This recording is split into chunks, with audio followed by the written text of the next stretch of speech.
Let us pray.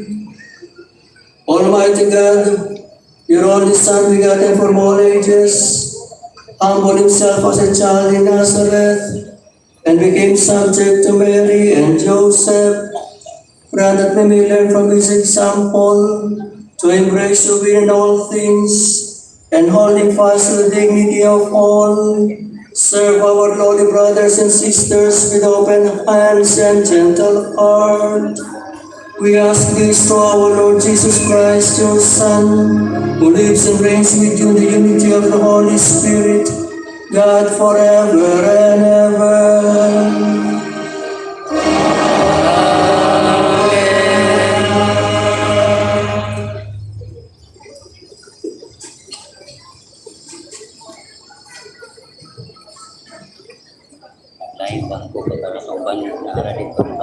A reading from the beginning of the first book of Samuel. There was a certain man from Ramathaim, Elkanah by name, a Zuphite from the hill country of Ephraim.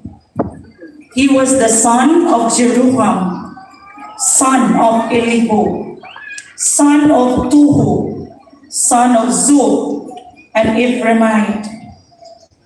He had two wives, one named Hannah, the other Peninnah.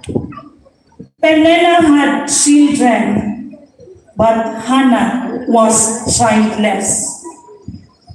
This man regularly went on pilgrimage from his city to worship the Lord of hosts and to sacrifice to him at Shiloh, where the two sons of Eli, Hophni and Phinehas, were ministering as priests of the Lord.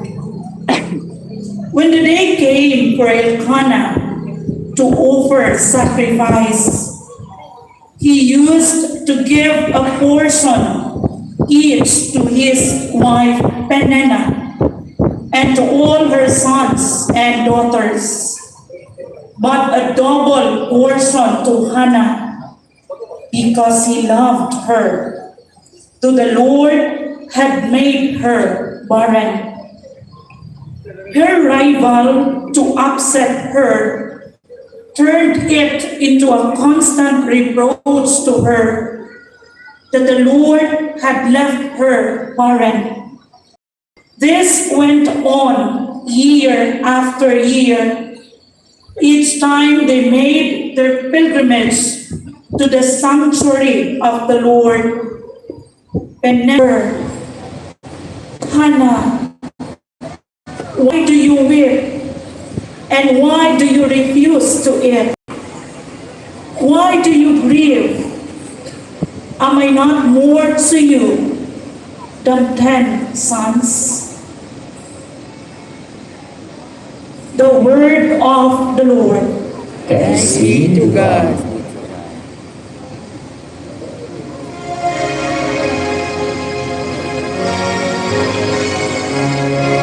To you, Lord, I will offer a sacrifice of praise.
The Lord be with you.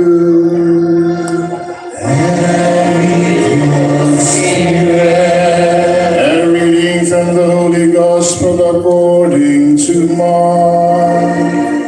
Glory to you, Lord.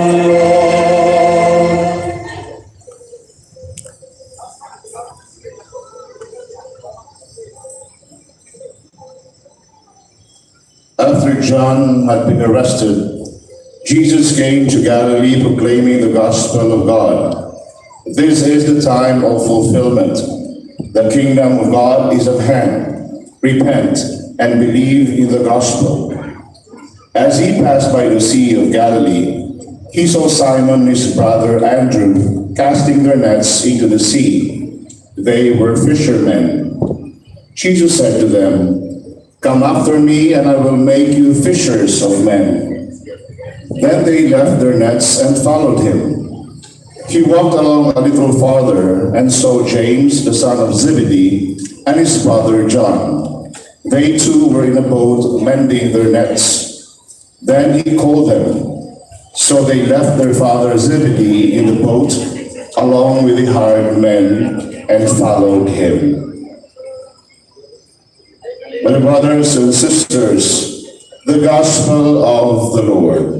Praise to you, Lord Jesus Christ. Please be seated.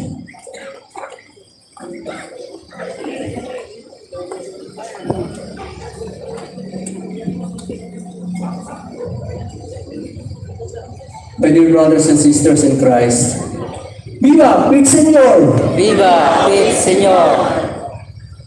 We will joyfully celebrate again the feast of Señor Santo Niño, the Holy Child Jesus with theme, in Santo Niño we are one. O sa Señor Santo Niño kita naghihiusap.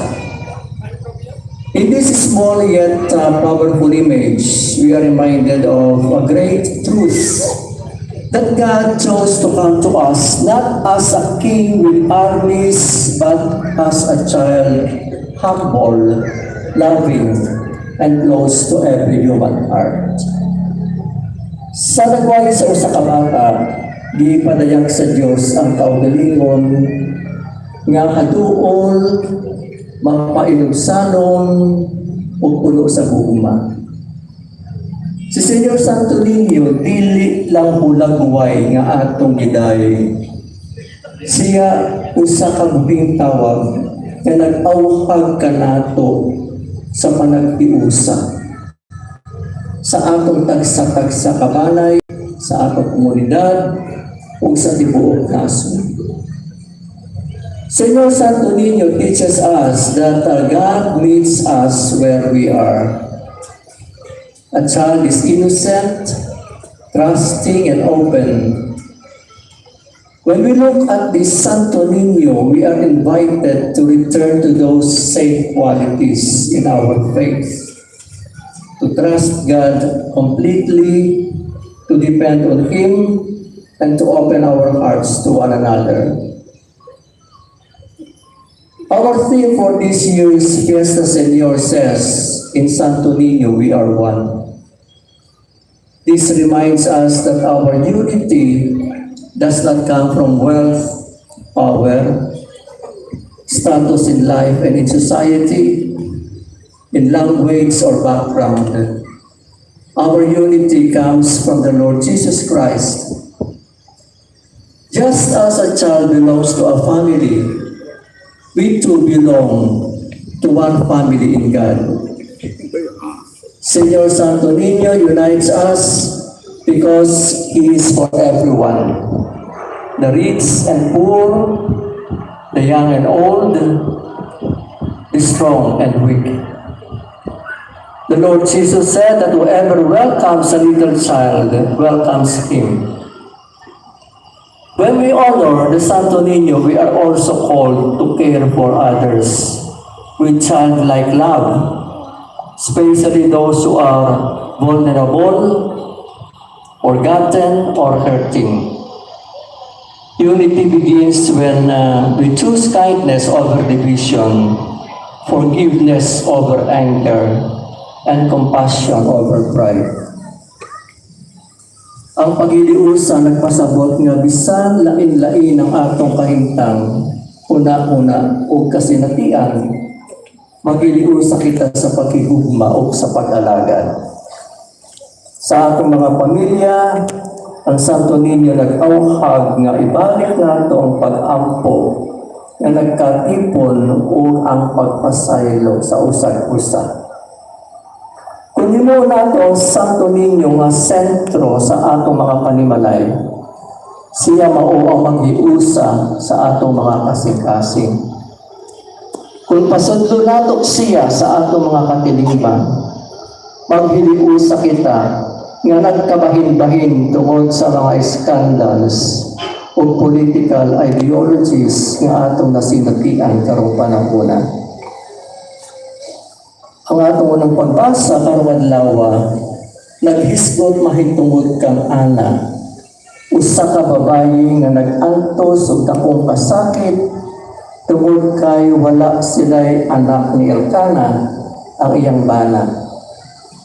Sa kultura niya itong panahona, iniusa ka dakong kaulaw o kasakit alang sa usa ka magtiayon o gilabi na sa usa ka babayi.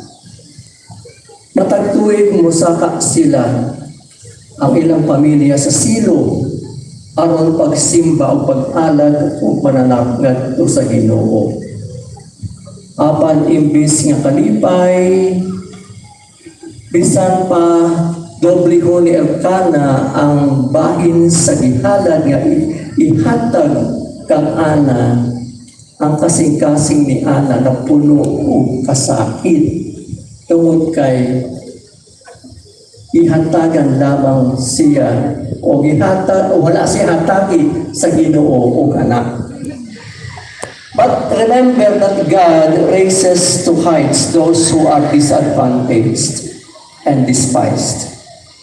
Hannah became the mother of Samuel, one of the greatest prophets. Ang Ginoo kanunay nga nasayod sa atong mga kagulanan o kasakit, bisan kadtong gitagog nato sa atong tagsa-tagsa kakasing-kasing. Ang kaguol o kasakit mahimong dalan padulong sa mas lawom ug ligpon nga pagtuo. And what about our gospel today? John the Baptist was arrested, and it signaled the start of the public ministry of the Lord Jesus. He proclaimed the good news and said, "The time is fulfilled and the kingdom of God is at hand. Repent and believe in the gospel. Hinulsuli o biyai ang inyong mga sala, ug tuuin ninyo ang maayong balita." Kining mga pulungan nabatian sa mga tao samtang sila nagpuliki sa ilang adlaw-adlaw nga mga buluhaton. Ibiyaan sa mga gilapit ang tanan aron pagtubag sa tawag sa Ginoong Hesukristo ug sila nahimong mga tinun-an. Simon and his brother Andrew, James and his brother John, sons of Zebedee, became our Lord's very first followers. They followed the Lord at once because they knew it was time to change their lives, the course of their life, to go on a different kind of fishing, to catch a different kind of fish. Sama kanila, mahimusap na itong biyaan ng tanan aron pagsunod sa Ginoo. Kinsa nagdapit ka nato ngadto sa iyang kahayag. Sapagkat tinuod, walay mawala ka nato kung atong tubagon ang tawag sa Ginoo nga mosulod kaniya. Ihatag niya ang tanan alang kang bisang kinsa nga buot mosulod kaniya. Sama sa mga apostoles, paminawo nato ang tawag sa Ginoo ug sundon ang iyang dalan padulong sa paghiliusa. The image of the Santo Niño often shows him holding a globe. This reminds us that he is King of all creation. Yet he rules not with force, but with love. And so if we truly believe in him, then our homes, our schools, our offices, and in the factories where we work, and the communities should reflect that love. We are one when we help instead of harming one another, when we listen instead of judging others, and when we love instead of excluding people. We celebrate today with joy, music, dance, and devotion. Let us remember that honoring and our communities to be united. May Senor Santo leads us to trust God like children, to love one another like a family, and to stand together as one Filipino people. Ang tinuod nga pagdayeg kang Senyor sa inyo makita sa atong mga maayong binukatan. Ang atong pagtabang sa mga kabus, ang atong pagpanalipod sa mga bata, ug sa mga maguyang, ug ang atong pagbarog sa ngalan sa katarungan o kamatuoran. Diri makita nato ang tinuod nga paghiliusa kung ang tanan adunay lugar ug dungog sa atong katilingban ug nasod. In Santo Niño de Cebu, let us be one. This is not just a theme of our celebration this year.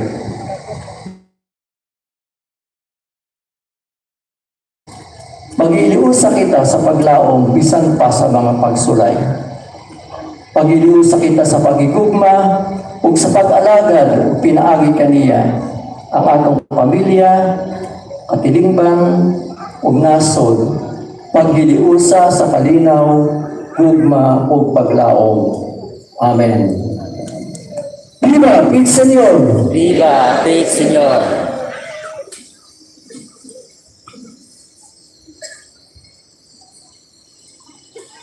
Please do listen.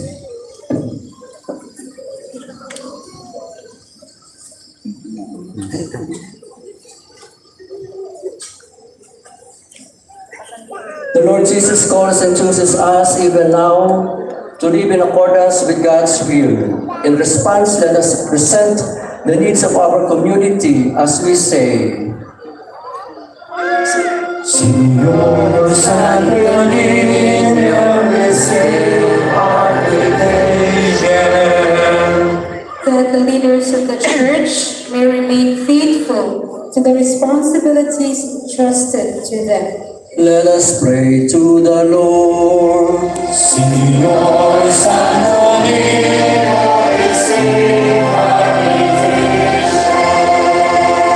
That we may support missionaries as they fulfill the mandate of God as fishers of men.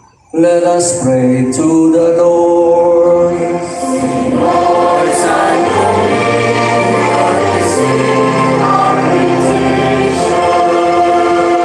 That more young men and women find it in their hearts to respond to God's call to the priestly and consecrated life, especially in the order of Saint Augustine. Let us pray to the Lord.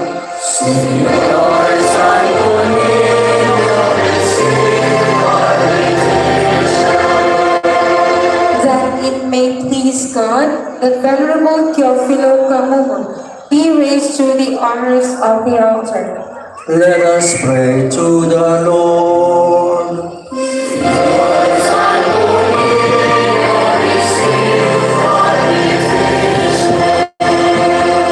That the sick and the needy be granted the relief they need. Let us pray to the Lord.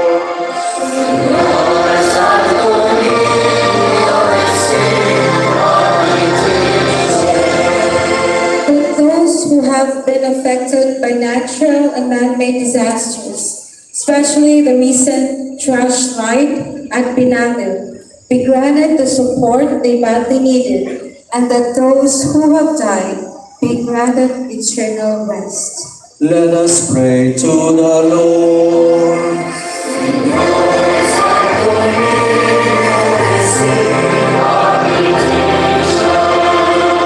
That the faithful departed, especially those who have labored in the vineyard of the Lord, be granted the reward for their labors. Let us pray to the Lord.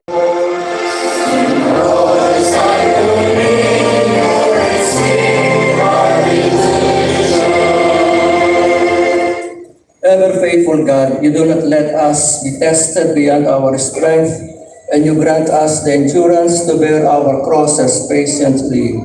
As we respond to your call through our various vocations in life, may we find it our common goal to please you in Jesus Christ, your Son, who lives forever and ever. Amen.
my sacrifice and yours may be acceptable to God, the Almighty Father. May the Lord accept the sacrifice to us for the praise and glory of His name, for our good and honor of all His holy church. God, our Creator, we offer the gifts of bread and wine to recall the childhood of your only Son. Let our offering become the sacrifice of Him who brought forgiveness and peace to the world. Grant this through Christ our Lord. Amen. The Lord be with you. And with your spirit. Lift up your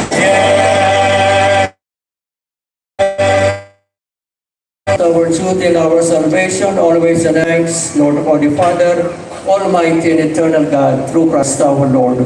For on the feast of this outfilled mystery, though invisible in His own divine nature, He has appeared visibly in ours and begotten before all ages. He has begun to exist in time, so that raising up in Himself all that was cast down, He might restore unity to all creation and call straying humanity back to the heavenly kingdom. And so with all the angels, we praise you as in joyful celebration we acclaim.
You are indeed holy, O Lord, the fount of all holiness. Make holy therefore these gifts, we pray, by sending down your Spirit upon them like the dewfall, so that they may become for us the body and blood of our Lord Jesus Christ.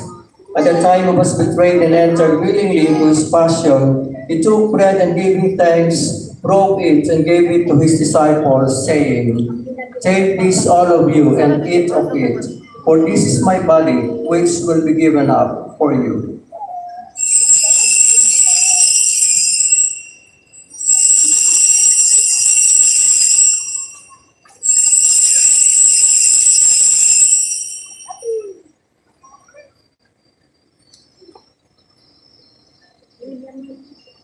In a similar way, when supper was ended, He took the chalice and once more giving thanks, He gave it to His disciples, saying, "Take this, all of you, and drink from it, for this is the chalice of my blood, the blood of the new and eternal covenant, which will be poured out for you and for many for the forgiveness of sins.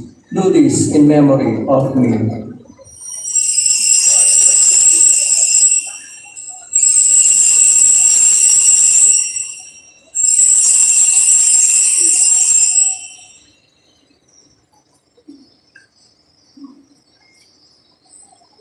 The mystery of faith.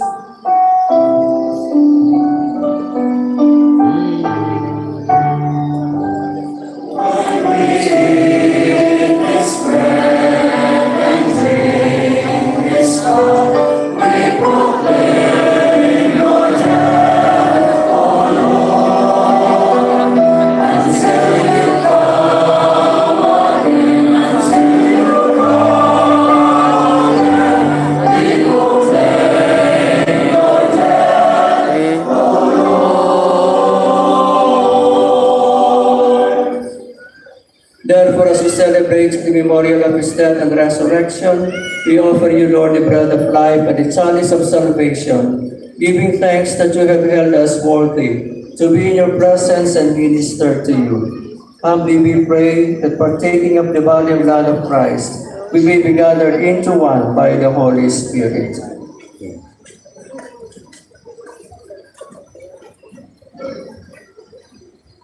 Remember, Lord, your church spread throughout the world and bring her to the fullness of charity together with Leo, our Pope, and Archbishop Alberto, and all the clergy.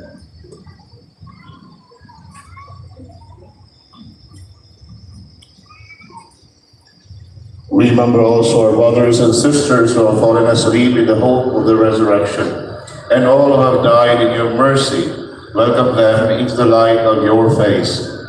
Have mercy on us all, we pray, that with the Blessed Virgin Mary, Mother of God, with Blessed Joseph, her spouse, with the blessed apostles, and all the saints who have pleased you throughout the ages, we may merit to be co-heirs to eternal life, and we praise and glorify you through your Son, Jesus Christ. Through him and with him and in him, O God Almighty Father, in the unity of the Holy Spirit, all glory and honor is yours forever and ever.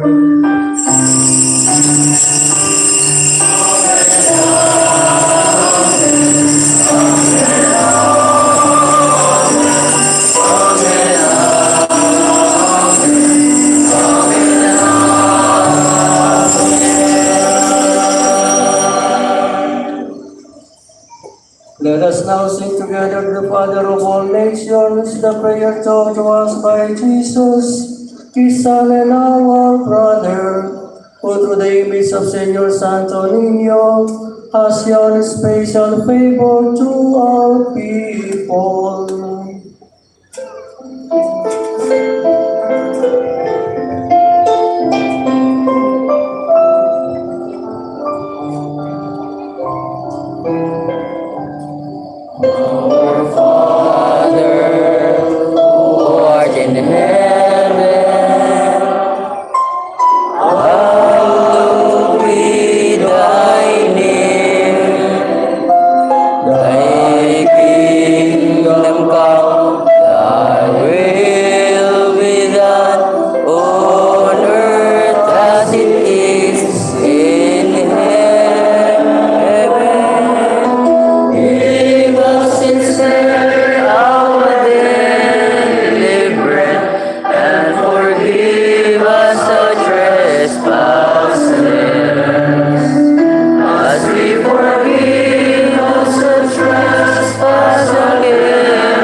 Deliver us, Lord, from every evil, especially from the evil of hatred, and grant us peace in our day, so that in freedom and justice our society may prosper and serve you better, as we wait in joyful hope for the coming of our King, Lord and Savior, Jesus Christ.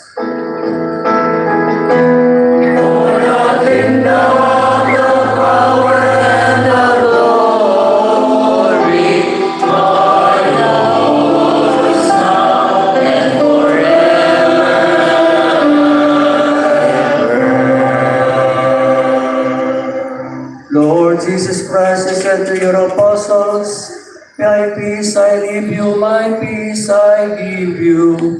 Look not on our sins, but on the faith of your church, and graciously grant her peace and unity in accordance with your will, who live and reign forever and ever.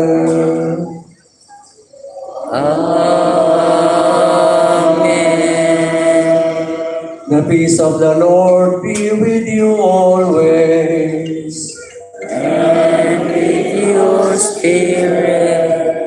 Let us now offer each other the sign of peace.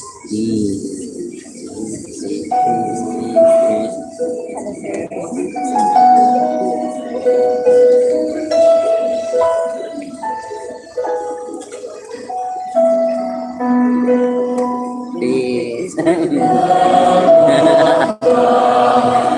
take away the sins of the world. Have mercy, have mercy, have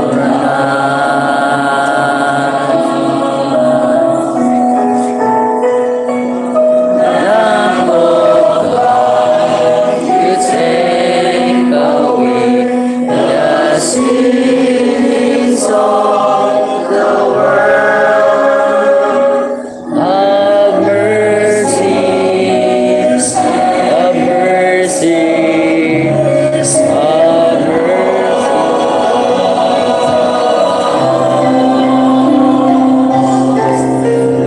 Lamb of God, you take away the sins of the world.